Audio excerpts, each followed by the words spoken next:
আমার প্রাণ ঢালা শুভেচ্ছা অভিনন্দন।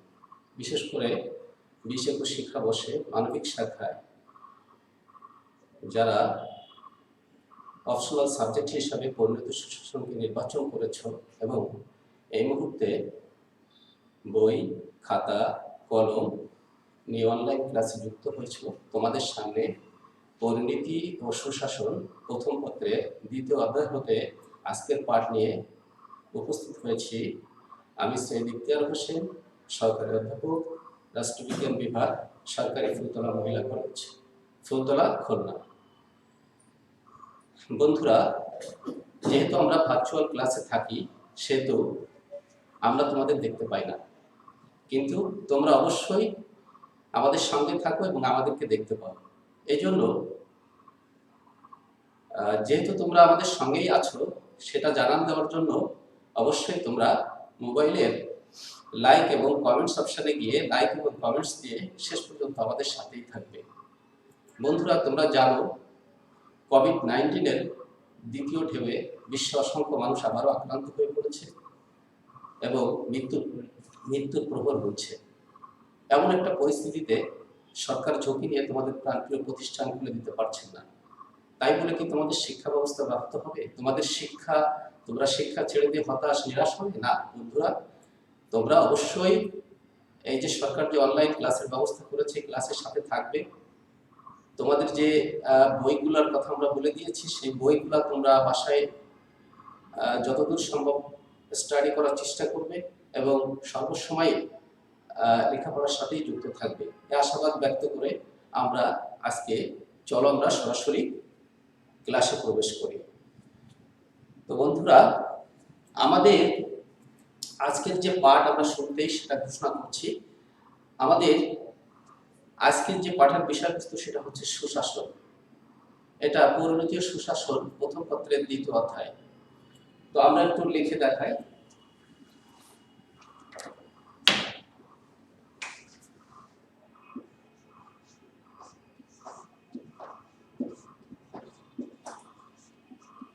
সুশাসন।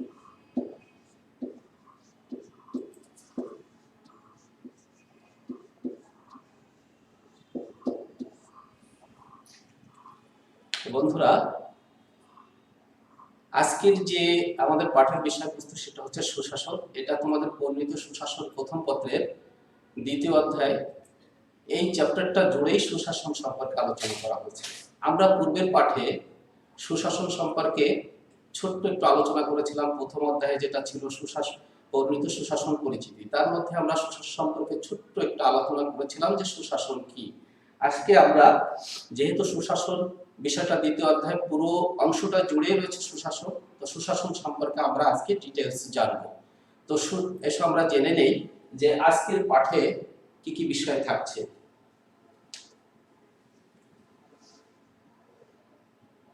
আলোচিত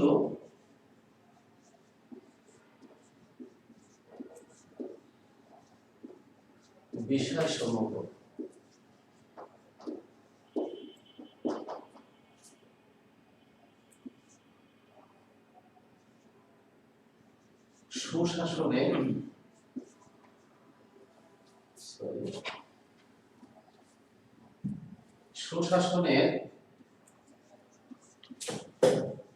সুশাসনের ধারণা ও সংজ্ঞা। 2, সুশাসনের বৈশিষ্ট্য। সুশাসনের বৈশিষ্ট্য। 3, সুশাসন প্রতিষ্ঠার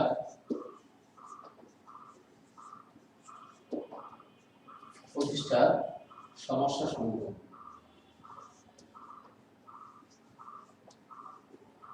4, সুশাসন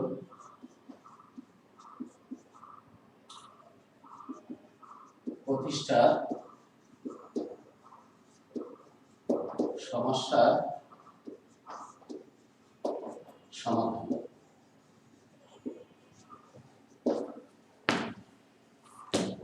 প্রিয় শিক্ষার্থী বন্ধুরা, আজকে আমাদের যে পাঠ ঘোষণা করেছিলাম সেই পাঠে আজকে আলোচিত বিষয় রয়েছে সুশাসনের ধারণা ও সংজ্ঞা, সুশাসনের বৈশিষ্ট্য, সুশাসন প্রতিষ্ঠার কি কি সমস্যা রয়েছে এবং এই সমস্যা কিভাবে সমাধান করা যায় বা এর থেকে কিভাবে উত্তরণ পাওয়া যায়। তো আমরা এই বিষয়গুলো আজকে আলোচনার মধ্যে রাখবো।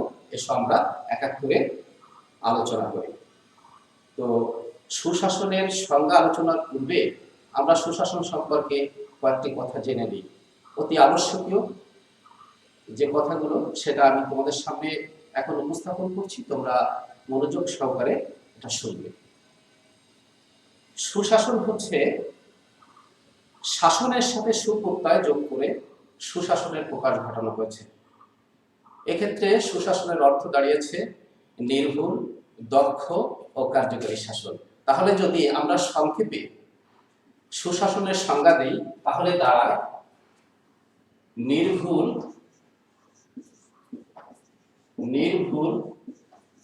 দক্ষ ও কার্যকরী শাসনকে বলে সুশাসন। সুশাসন বিশ্বব্যাংকের উদ্ভাবিত একটি ধারণা। একটি উন্নয়নের সমীক্ষায় 1989 সালে সর্বপ্রথম এই সুশাসন প্রত্যয়টি ব্যবহার করা হয় এবং বিশ্বব্যাংক 2000 সালে সুশাসন সম্পর্কে ঘোষণা করেছে যে এটা 4টে স্তম্ভের উপর প্রতিষ্ঠিত। সেই 4টে স্তম্ভটা কি আমরা একটু লিখে রাখি। 1, দায়িত্বশীলতা।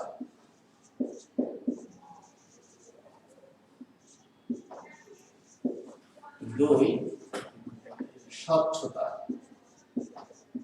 3, আইনি কাঠামো।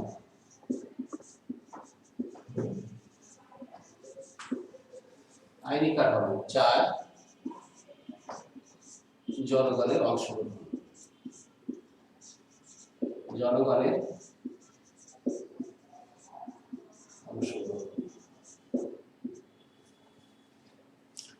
2000 সালে বিশ্বব্যাংক ঘোষণা করে যে সুশাসন 4টে স্তম্ভের উপর প্রতিষ্ঠিত। 4টে স্তম্ভ আমরা দেখিয়েছি: দায়িত্বশীলতা, স্বচ্ছতা, আইনি কাঠামো এবং জনগণের অংশগ্রহণ। তাহলে সুশাসন সম্পর্কে আমরা ছোট্ট একটা ধারণা নিলাম। এখন আমরা সুশাসনের ডিটেইলস যে সংজ্ঞা, সেই সংজ্ঞার দিকে যাব। তো আমি এই বিষয়টা আরো একটু রিপিট করছি, যদি তোমাদের জ্ঞানমূলক প্রশ্নের মধ্যে পড়ে যে সুশাসন কি, তোমরা সরাসরি এই ছোট্ট সংজ্ঞাটা দিয়ে দেবে যে নির্ভুল, দক্ষ ও কার্যকরী শাসনকে সুশাসন বলে। সুশাসনের এরকম সময় অনেক বহু নির্বাচনী প্রশ্নের মধ্যে পড়ে যে সুশাসন কয়টি স্তম্ভের উপর প্রতিষ্ঠিত। নিশ্চয়ই তোমরা উত্তর দিতে পারবে যে সুশাসন 4টি স্তম্ভের উপর প্রতিষ্ঠিত। স্তম্ভগুলো আমি দেখালাম। এরকমও প্রশ্ন হয় যে সুশাসন কোন প্রতিষ্ঠানের উদ্ভাবিত ধারণা। নিশ্চয়ই তোমরা উত্তর দিতে পারবে। আমি আরো একবার রিপিট করছি যে বিশ্বব্যাংক এই সুশাসনের ধারণার উদ্ভাবন ঘটিয়েছে এবং কত সালে? 1989 সালে একটা উন্নয়নের সমীক্ষায় সর্বপ্রথম এই সুশাসনের ধারণা ব্যক্ত করা হয় এবং বিশ্বব্যাংক এটা করে। তাহলে নিশ্চয়ই এই সম্পর্কে আমরা মোটামুটি একটা ধারণা লাভ করছি নিশ্চয়ই। তো এবার আমরা চলে আসবো যে সুশাসনটা কি, সুশাসনের সংজ্ঞা কি। দেখো, আমরা আজকে এই সুশাসনের যে অধ্যায়টা জুড়েই সুশাসন রয়েছে, এই সুশাসনের সংজ্ঞা যদি আমরা দিতে পারি সুন্দর করে, তাহলে পরবর্তী যে বিষয়গুলো এখানে রয়েছে, যেমন সুশাসনের বৈশিষ্ট্য, সুশাসন প্রতিষ্ঠার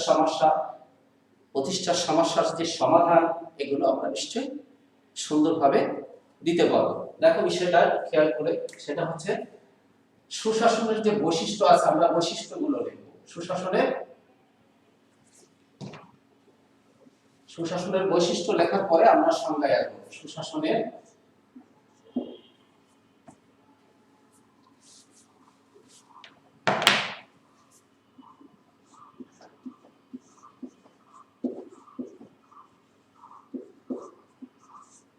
বৈশিষ্ট্য।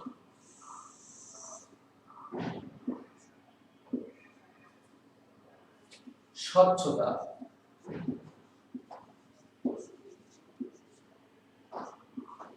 বৈধতা,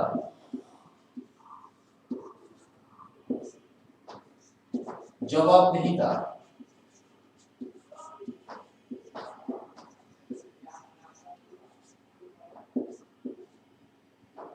আইনের শাসন, আইনের শাসন, বিচার বিভাগের স্বাধীনতা,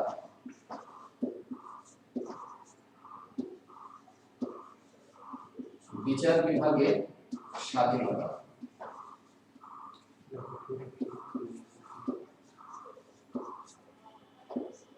জনগণের অংশগ্রহণ।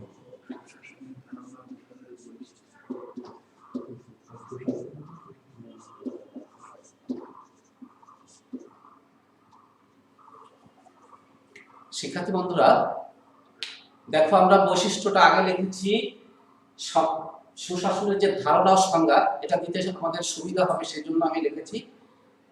দেখো কিভাবে আমরা এটাকে সংজ্ঞায়িত করতে পারি। সুশাসনের যে বৈশিষ্ট্যটা রয়েছে, স্বচ্ছতা, বৈধতা, জবাবদিহিতা, আইনের শাসন, বিচার বিভাগের স্বাধীনতা, জনগণের অংশগ্রহণ, এবং আরো অনেক বৈশিষ্ট্য আছে। তো আমরা কি কায়দায় এটাকে সংজ্ঞায়িত করতে পারি? আমরা যদি লিখি যে যে শাসন ব্যবস্থা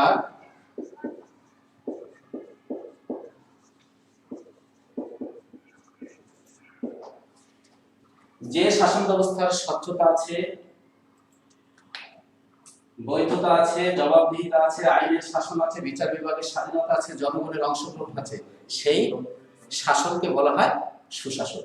আমি আরেকবার বলছি যে যে শাসন ব্যবস্থার স্বচ্ছতা আছে, জবাবদিহিতা আছে, বৈধতা আছে, আইনের শাসন আছে, বিচার বিভাগের স্বাধীনতা আছে, জনগণের অংশগ্রহণ আছে, সেই শাসন ব্যবস্থাকে বলে সুশাসন, গুড গভর্নেন্স। তো আমি আরেকবার রিপিট করছি, দেখো যে সুশাসনের বৈশিষ্ট্য এবং সংজ্ঞা আমরা একই সাথে দিয়ে বলছি। সুশাসনের যে বৈশিষ্ট্যটা রয়েছে আমরা এখানে দেখছি যে যে শাসন ব্যবস্থার স্বচ্ছতা আছে, বৈধতা আছে, জবাবদিহিতা আছে, আইনের শাসন আছে, বিচার বিভাগের স্বাধীনতা আছে, জনগণের অংশগ্রহণ আছে, তাকে গুড গভর্নেন্স বা সুশাসন বলে। তাহলে আমরা আগে প্রথমে বলেছিলাম যে নির্ভুল, দক্ষ, কার্যকারী শাসনকে সুশাসন বলে। এবার আমরা বলছি যে যে শাসন ব্যবস্থার স্বচ্ছতা আছে, বৈধতা আছে, জবাবদিহিতা আছে, আইনের শাসন আছে, বিচার বিভাগের স্বাধীনতা আছে, জনগণের অংশগ্রহণ আছে, তাকে বলে সুশাসন বা গুড গভর্নেন্স। তাহলে সুশাসনের যে ধারণা বা সংজ্ঞা এটা নিশ্চয়ই তোমাদের সামনে ক্লিয়ার হচ্ছে। তো আমরা এবার চলে আসবো সুশাসনের বৈশিষ্ট্য। এটা আমরা সংজ্ঞার জন্য এটা লিখেছিলাম। সুশাসনের যে বৈশিষ্ট্যটা আছে এগুলোই সুশাসনের বৈশিষ্ট্য: স্বচ্ছতা, বৈধতা, জবাবদিহিতা, আইনের শাসন, বিচার বিভাগের স্বাধীনতা, জনগণের অংশগ্রহণ। তারপরে এগুলোই মূলত এর বৈশিষ্ট্য। আরো অনেকগুলো বৈশিষ্ট্য আছে। তাহলে আমরা যদি বলি যে স্বচ্ছতা, সুশাসনের বৈশিষ্ট্যের ক্ষেত্রে আমরা বলবো স্বচ্ছতা সুশাসনের একটি অন্যতম বৈশিষ্ট্য। স্বচ্ছতা মানে হচ্ছে পরিষ্কার। দেশের সরকার যেভাবে রাষ্ট্র পরিচালনা করছে সেই সম্পর্কে জনগণের কনসেপ্টটা যদি, জনগণের ধারণা যদি একেবারে পরিষ্কার হয়, এই ব্যাপারে বুঝতে যদি মানে জনগণের কোনো কষ্ট না হয়, তাহলে সেই শাসন ব্যবস্থাকে বলা হয় স্বচ্ছ শাসন ব্যবস্থা বা সুশাসন ব্যবস্থা। যার ভিতর স্বচ্ছতা নয় সেটা কখনো সুশাসন হতে পারে না। তাহলে সুশাসনের একটা অন্যতম বৈশিষ্ট্যই হচ্ছে স্বচ্ছতা। যে শাসন ব্যবস্থার স্বচ্ছতা নেই, যে শাসন ব্যবস্থার মধ্যে জনগণ সহজে সবকিছু বুঝতে পারে না, সে শাসন ব্যবস্থা কখনো সুশাসন হতে পারে না। তাহলে সুশাসনের অন্যতম বৈশিষ্ট্য হচ্ছে স্বচ্ছতা। তারপর হচ্ছে বৈধতা। যে সরকার ক্ষমতায় আসলো সেই সরকার কিভাবে ক্ষমতায় আসলো, সেটা কি মানে বৈধ উপায়ে? যদি অবৈধ উপায়ে সরকার ক্ষমতায় আসে তাহলে জনগণ সেই সরকারের আদেশ নির্দেশ খুব একটা মেনে চলে না, জোর করেই শাসন ব্যবস্থা কায়েম করতে হয়। সেটার ভিতর স্বচ্ছতা থাকে না এবং সেটা বৈধ উপায়ে আসে না, যার কারণে সেটা সুশাসন হতে পারে না। তাহলে সুশাসন যদি হতে হয় তাহলে সরকারকে অবশ্যই বৈধ উপায়ে ক্ষমতা আসতে হবে এবং বৈধভাবে রাষ্ট্র পরিচালনা করতে হবে। তাহলে বৈধতাও সুশাসনের একটি অন্যতম বৈশিষ্ট্য। তারপর হচ্ছে জবাবদিহিতা। জবাবদিহিতা মানে জনগণের কাছে একটা নির্দিষ্ট সময় যে কাজ সরকার করলো জনগণের জন্য তার একটা জবাবদিহিতা উপস্থাপন করা। সে যদি কোনো সরকার না করে তাহলে সেই সরকার জবাবদিহিমূলক সরকার নয় এবং সেটাকে সুশাসন আমরা বলতে পারবো না। তাহলে সুশাসনের একটা অন্যতম বৈশিষ্ট্যই হচ্ছে জবাবদিহিতা। অবশ্যই জবাবদিহিতা থাকতে হবে। রাষ্ট্রের সরকার যে কাজ করবে তার জন্য অবশ্যই জনগণের কাছে জবাবদিহি করবে, তাহলেই শুধুমাত্র সেই রাষ্ট্রের সুশাসন প্রতিষ্ঠিত হতে পারবে। তাহলে সুশাসন, জবাবদিহিতা সুশাসনের একটা অন্যতম বৈশিষ্ট্য। তারপরে রয়েছে আইনের শাসন। আইনের শাসন মানে হচ্ছে আইনের চোখে সমতা। আইনের চোখে যদি ধনী দরিদ্র, গরিব নিধন, নারী পুরুষ নির্বিশেষে সবাই সমান অধিকার ভোগ করে, তাহলে আইনের চোখে, তাহলে অবশ্যই তাকে বলা হয় আইনের শাসন। এই আইনের শাসন যদি কোনো সমাজ ব্যবস্থা বা রাষ্ট্র ব্যবস্থায় লক্ষ্য করা না যায় তাহলে সেটা সুশাসন হতে পারে না। তাহলে সুশাসন যদি হতে হয় অবশ্যই আইনের শাসন প্রতিষ্ঠিত হতে হবে। তারপর হচ্ছে বিচার বিভাগের স্বাধীনতা। যে রাষ্ট্রে সুশাসন প্রতিষ্ঠিত আছে সে রাষ্ট্রে বিচার বিভাগের স্বাধীনতা আছে। বিচার বিভাগ অন্য দুটো বিভাগের প্রভাবমুক্ত হয়ে বিচারের রায় ঘোষণা করতে পারবে। যদি তাই করতে পারে তাহলে সেই রাষ্ট্রে সুশাসন আছে বলে আমরা ধরে নেব। তাহলে বিচার বিভাগের স্বাধীনতাও সুশাসনের একটা অন্যতম বৈশিষ্ট্য। তারপরে হচ্ছে জনগণের অংশগ্রহণ। যে শাসন ব্যবস্থায় জনগণ অংশগ্রহণ করতে পারে, তাদের মতামত ব্যক্ত করতে পারে, তাদের চিন্তা চেতনা শেয়ার করতে পারে সরকারের সাথে, তাদের মতামতের সরকার প্রাধান্য দেয়, সেই রাষ্ট্রকেই বলা হয় সুশাসন বেষ্টিত রাষ্ট্র, এবং সেখানে সেই রাষ্ট্রের মধ্যেই রয়েছে সুশাসন। তাহলে সুশাসন যদি কায়েম করতে হয়, রাষ্ট্রে যদি সুশাসন থাকে, তাহলে সেখানে অবশ্যই জনগণের অংশগ্রহণ থাকতে হবে, জনগণের পার্টিসিপেশন থাকতে হবে, জনগণের কথার মূল্যায়ন থাকতে হবে, তাহলে সেই শাসনকেই বলা হবে সুশাসন। তাহলে এইগুলো সুশাসনের বৈশিষ্ট্য। আমরা আমরা বলেছিলাম যে যে শাসন ব্যবস্থার স্বচ্ছতা, বৈধতা, জবাবদিহিতা, আইনের শাসন, জনগণের অংশগ্রহণ, বাক স্বাধীনতা, আইনি কাঠামো, দায়িত্বশীলতা, যা কিছু আছে, যত বৈশিষ্ট্য আছে, এই বৈশিষ্ট্যগুলো যে শাসন ব্যবস্থার মধ্যে আমরা লক্ষ্য করব, যদি কোনো শাসন ব্যবস্থার মধ্যে আমরা দেখতে পাই, তাহলে সেই শাসন ব্যবস্থাকে আমরা সুশাসন বলবো এবং সেইটাই সুশাসনের বৈশিষ্ট্য। তো আমাদের প্রথম যে বিষয়টা ছিল সুশাসনের ধারণা, এটা তোমরা নিশ্চয়ই লাভ করেছো। সুশাসনের বৈশিষ্ট্যটাও আমরা আলোচনা করে ফেললাম একই নিয়ম। দেখো, আমাদের তৃতীয় যে পর্যায়টা রয়েছে যে সুশাসন প্রতিষ্ঠার সমস্যা। এখানে আমরা আরো কিছু এই বিষয়টার সাথে আরো কিছু বিষয় লিখছি। দেখো, এখানে যদি আমরা দিয়ে দিই যে স্বচ্ছতার অভাব, বৈধতার অভাব, জবাবদিহিতার অভাব, আইনের শাসনের অভাব, বিচার বিভাগের স্বাধীনতার অভাব, জনগণের অংশগ্রহণের অভাব, বাক স্বাধীনতায় হস্তক্ষেপ, স্বাধীনতায় হস্তক্ষেপ, স্বজনপ্রীতি,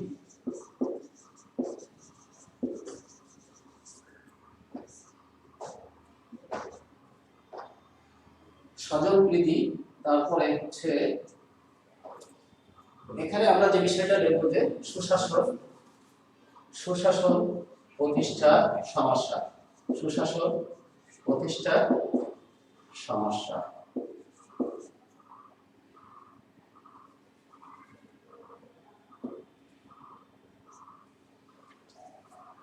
তো দেখো, আমরা সুশাসন প্রতিষ্ঠার যে সমস্যার কথা বলেছিলাম, আমরা একই বিষয় দিয়ে, সুশাসনের বৈশিষ্ট্য দিয়ে আমরা সুশাসন প্রতিষ্ঠার সমস্যা সমাধানের উপায় আমরা খুঁজে বের করব। কিভাবে? দেখো, সুশাসন প্রতিষ্ঠার সমস্যার মধ্যে আছে স্বচ্ছতার অভাব। আমরা লিখেছিলাম বৈশিষ্ট্যের মধ্যে লিখেছিলাম স্বচ্ছতা, এখানে লিখে দেব স্বচ্ছতার অভাব।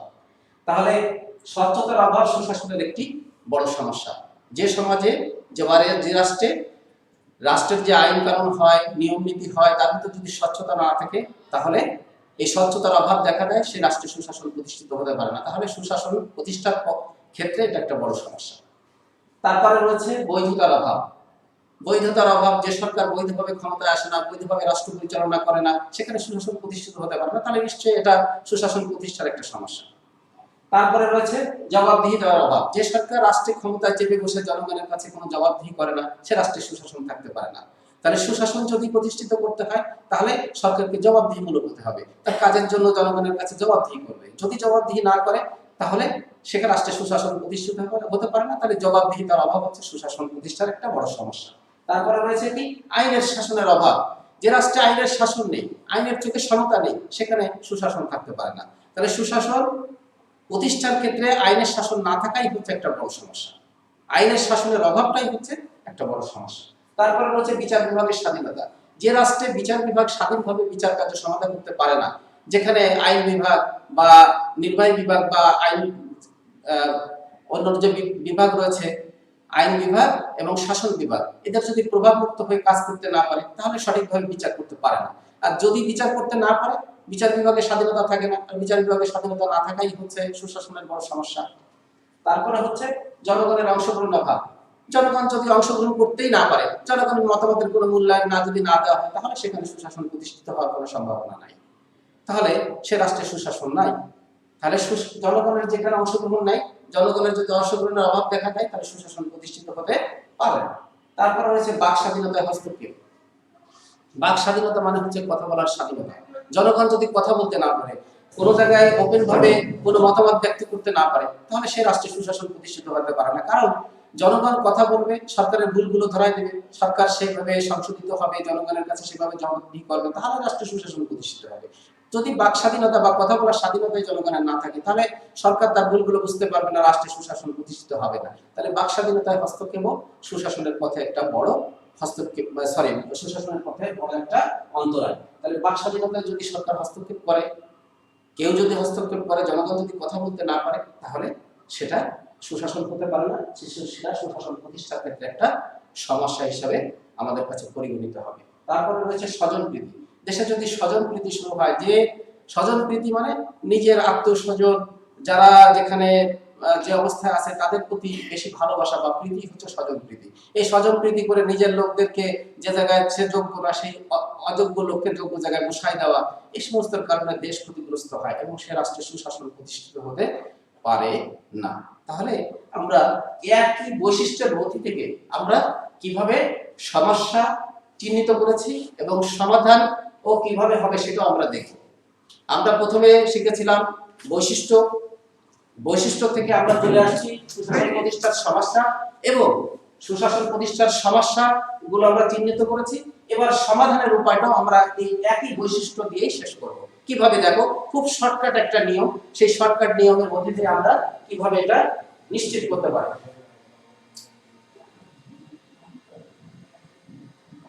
এখানে যদি আমরা লিখে দেই স্বচ্ছতা প্রতিষ্ঠিত করে,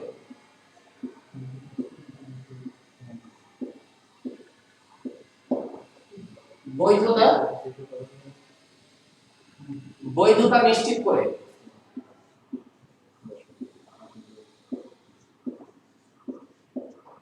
বৈধতা নিশ্চিত করে,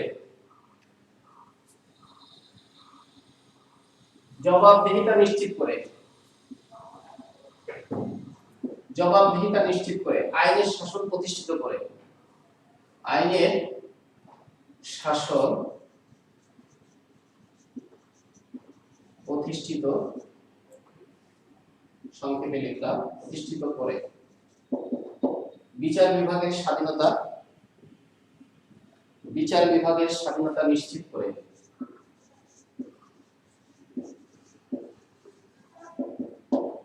জনগণের অংশগ্রহণের ব্যবস্থা, জনগণের অংশগ্রহণের ব্যবস্থা করে,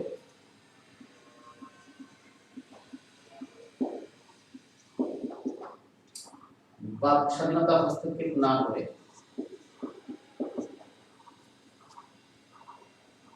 স্বজনপ্রীতি। আমরা আরো একটা পয়েন্ট দেখতে পারি, দুর্নীতি দমনে ব্যর্থতা, দুর্নীতি দমন করে, স্বজনপ্রীতি পরিহার করে।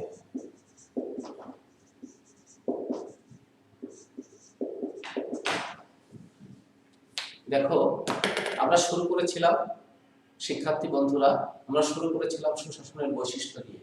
সুশাসনের বৈশিষ্ট্যগুলো আমরা প্রথমে এখানে লিখেছিলাম: স্বচ্ছতা, বৈধতা, জবাবদিহিতা, আইনের শাসন, বিচার বিভাগের স্বাধীনতা, জনগণের অংশগ্রহণ। সুশাসনের এই কাঠামোর মধ্যে ফেলে আমরা আবার সুশাসন প্রতিষ্ঠার সমস্যাগুলো চিহ্নিত করেছি, যে স্বচ্ছতা অভাব সুশাসনের একটা সমস্যা, বৈধতার অভাব সুশাসনের একটা সমস্যা, জবাবদিহিতার অভাব সুশাসনের একটা সমস্যা। এইভাবে আমরা যেগুলো এখানে লিখেছিলাম সবগুলো এখানে চলে আসছে। তাহলে প্রথমে লিখেছিলাম বৈশিষ্ট্য, তারপরে লিখেছি কিভাবে এটা দিয়ে কিভাবে সমস্যা সৃষ্টি হয় এবং এর থেকে কিভাবে সমাধান করা যায়। এখন আমরা সেই বিষয়টা দেখব। লিখেছিলাম স্বচ্ছতার অভাব, এটা ছিল সুশাসনের সমস্যা এবং সমাধানের উপায়টা কি? স্বচ্ছতা প্রতিষ্ঠিত করা। রাষ্ট্রে যদি স্বচ্ছতা প্রতিষ্ঠিত করা যায়, যে আইনগুলো তৈরি হয়, যে নিয়ম নীতি তৈরি হয়, সরকার যেভাবে রাষ্ট্র পরিচালনা করে, সেইগুলোর মধ্যে যদি স্বচ্ছতা নিশ্চিত করা যায়, তাহলে রাষ্ট্রের সুশাসন প্রতিষ্ঠিত হবে। সহজ কথা, এটাই হচ্ছে সমাধান। যদি স্বচ্ছতাই প্রতিষ্ঠিত করা যায়, তাহলে সুশাসন প্রতিষ্ঠিত হবে। তারপরে ছিল বৈধতা নিশ্চিত করা। যে রাষ্ট্রের সরকার একটা গণতান্ত্রিক উপায়, একটা নিয়মতান্ত্রিক উপায়ে রাষ্ট্র ক্ষমতায় আসবে এবং চলে যাবে, এটা যদি নিশ্চিত করা যায়, সেই রাষ্ট্রের সুশাসন প্রতিষ্ঠিত হয়।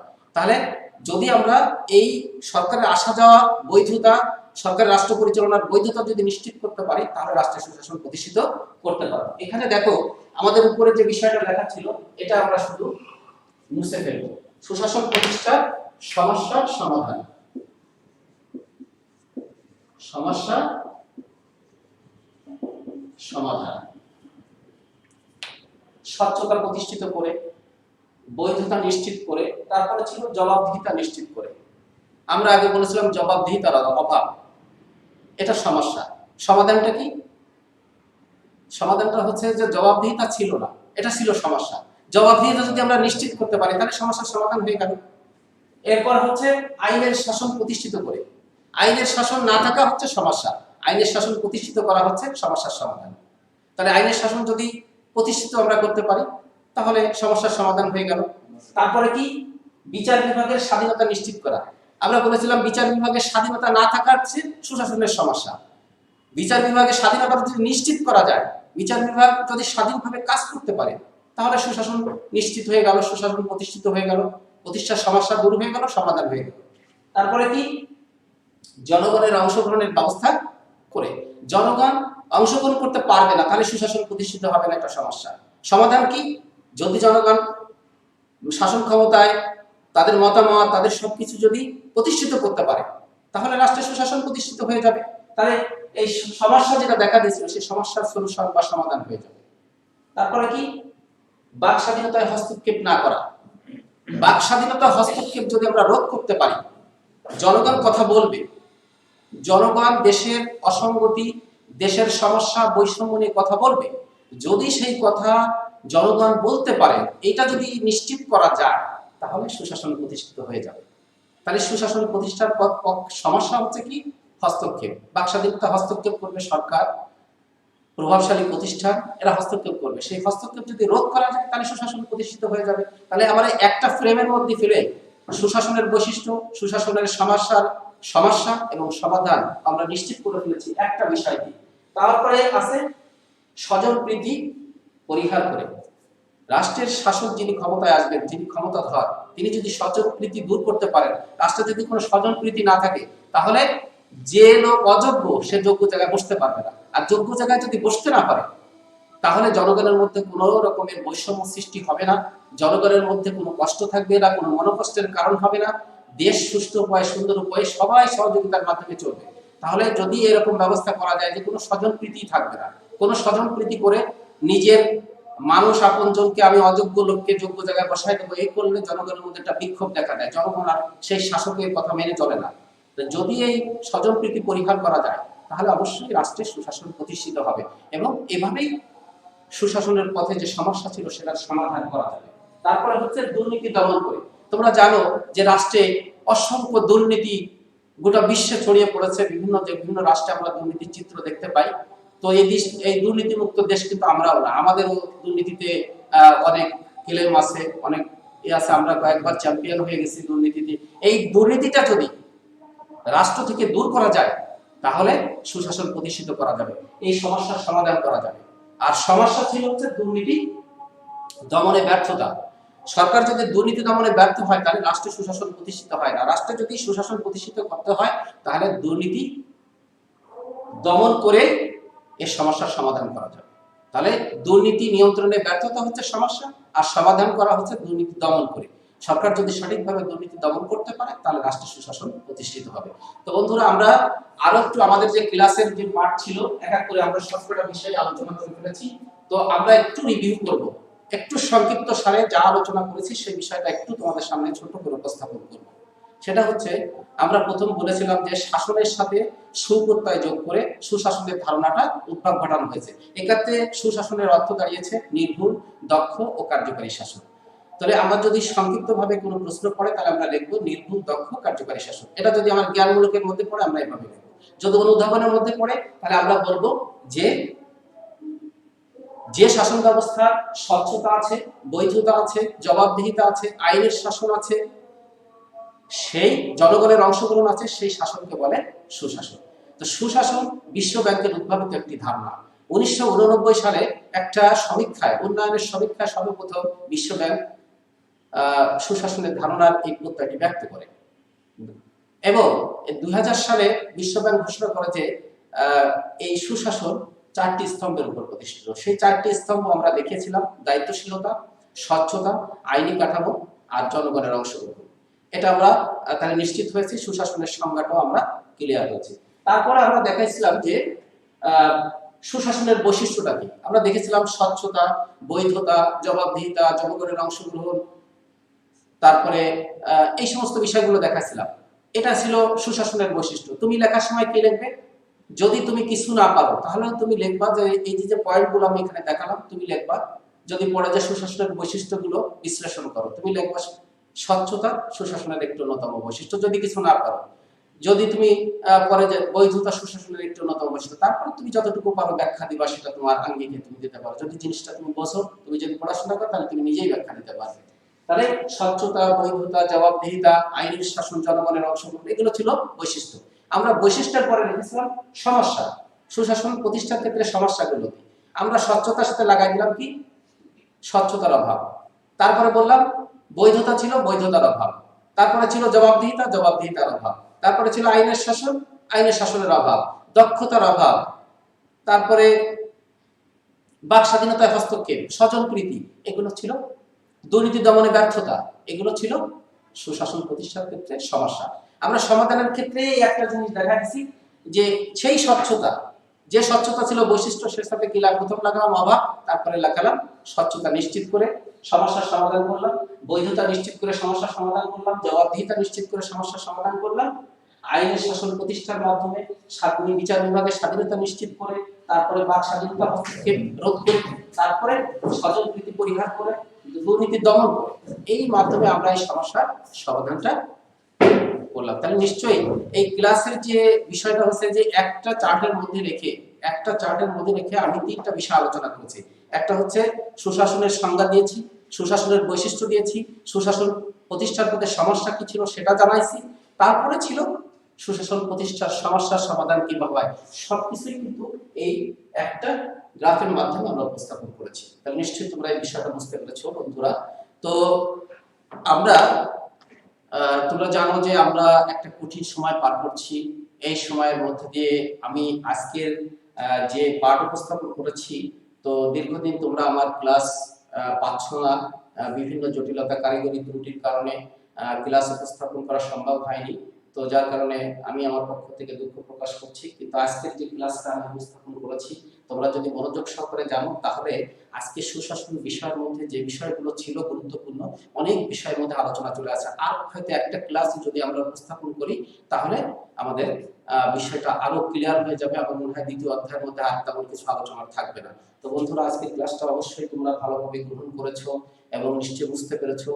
এবং আগামী দিন যে ক্লাস, যে সময় আমাদের জন্য নির্ধারিত আছে, সেই সময় তোমাদের সামনে আমরা একটা ক্লাস নিয়ে উপস্থিত হব।